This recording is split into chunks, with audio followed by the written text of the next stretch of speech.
Hey there. So I've had a question or two about what build I'm using in my loud solo Payday 3 videos. Most recently on the syntax error heist. So instead of writing out a super long comment, I figured I'd just make a quick little video showcasing it a little bit. So I'm going to be going over my skill lines and my loadout here.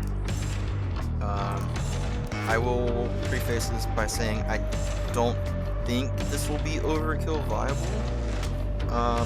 Maybe it is if you're better than me, I don't know, so take that as you will.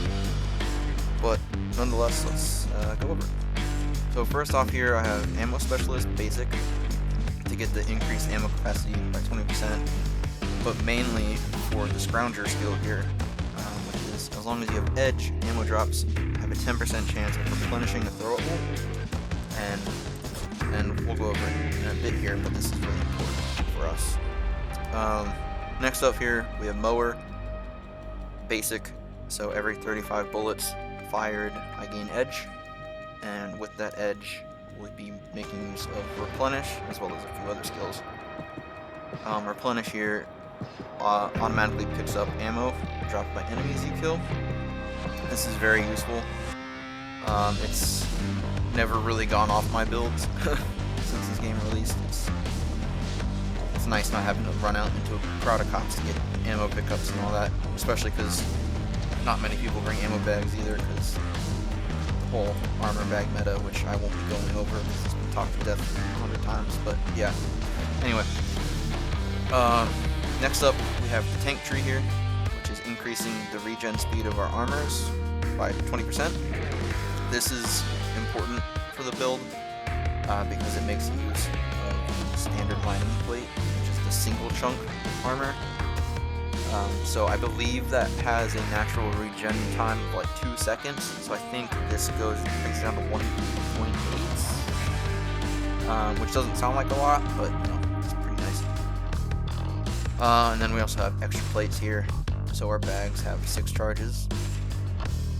Next up down here in the sharpshooter tree, we have sharpshooter aced. This is mostly to refresh Edge when we get a headshot. And then we also have long shot, which negates the distance multiplier or distance penalty to headshots. And cutting shot, which is as long as you have Edge, your armor penetration is increased. Which this is an important stat that isn't really shown in game for whatever reason as of now. So there's a couple tables and Google Docs that I've seen online that have armor penetration stats. So I don't really know them off the top of my head, but you might be able to find them online if you want to know like what guns have better armor pen and everything. But anyway, I use this. This basically makes any gun viable. Down here, this is where it gets really important, in my opinion, is the manipulator skill tree.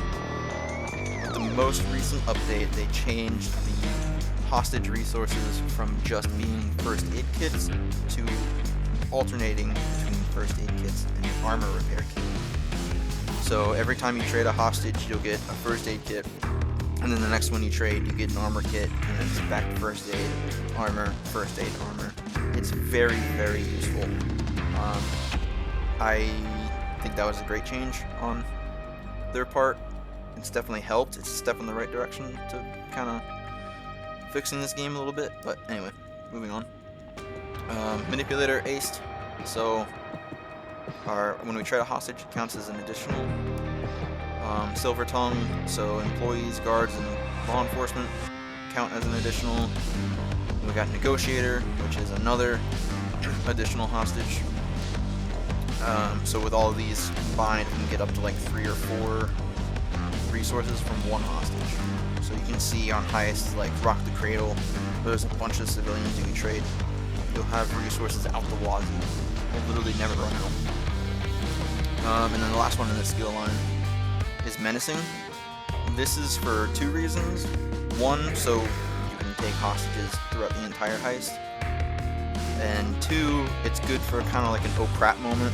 If you're sitting around a corner reloading and like a heavy SWAT comes up to you with a shotgun, you can just yell at him and can kind of stun him for a bit while you finish your reload. So it's pretty handy just to be yelling at people all the time, aside from just taking hostages. Scrolling down, we're going to the tactician line, which is another super important component, in my opinion. This isn't really necessary. This is just to access the skill line. But this is stunning or staggering enemies with the edge. But we really have it for this skill right here, Discombobulate. With Discombobulate, enemies that are flashed or in a smoke grenade suffer a 40% damage debuff. And let me tell you, that is very helpful. That increases your survivability a lot. Losing my voice here. Last of the line is the Transporter line.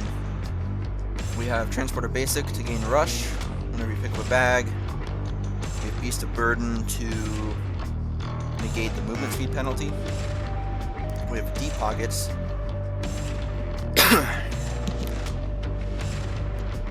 Excuse me. Deep Pockets, so we have 2 armor bags. So this way we have 2 more uses total, and 2 more armor kits total, and we have the ability to place multiple bags, which is good for, like, on Road Rage, for example. If you need armor when you're in the middle of transporting, you can place a bag down, and you still have one for when you get to the ramp, and you're kind of holding out, waiting for everything to be lockpicked. So Deep Pockets is very useful in my opinion. And then the last one is Powerlifter, which is carrying 2 bags. I don't think this is really necessary. This is just a personal preference, because, let's be honest, moving 2 bags is awesome. For the weapons, you can pretty much use anything. I've been pretty fond of the War 45, but if you don't have the DLC, the SA, A144, or the KU-59 are great. Pistol doesn't really matter. I use the 403. Overkill weapon, HET5 for bulldozers. Like I said, standard lining. And I'm gonna wrap this up because I'm losing my voice. Sorry about that. But yeah, flashbangs or smoke grenades, that's all you need. So yeah, hopefully you try it out and you like it. If you don't, I'm sorry. Just keep trying new things. You know, there's a lot of good builds out there. So, good luck.